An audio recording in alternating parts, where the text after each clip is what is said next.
Hey guys, welcome back to my channel. আজকে তোমাদের সাথে একটা হেলদি স্মুদি রেসিপি শেয়ার করছি। হঠাৎ করেই সেদিনকে বিকেলবেলা একটু খিদে খিদে পাচ্ছিলো, মানে আমের ক্রেভিং হচ্ছিল বেসিক্যালি।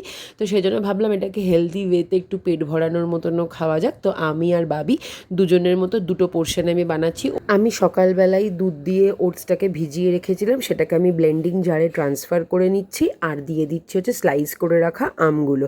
আর তার সাথে ইউজ করছি দুটো বানানা।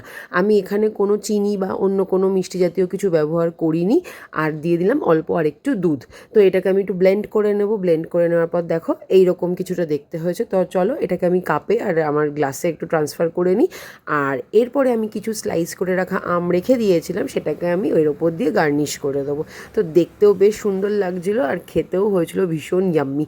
আমি এটা হেলদি ওয়েতে বানিয়েছি বলে আমি এখানে কোনো চিনি ইউজ করিনি, তোমরা চাইলে করতেই পারো। তো যাই হোক, ভালো লাগলে চ্যানেলটা সাবস্ক্রাইব করো, ভিডিওগুলো লাইক করো, কমেন্ট করো, শেয়ার করো। বাই।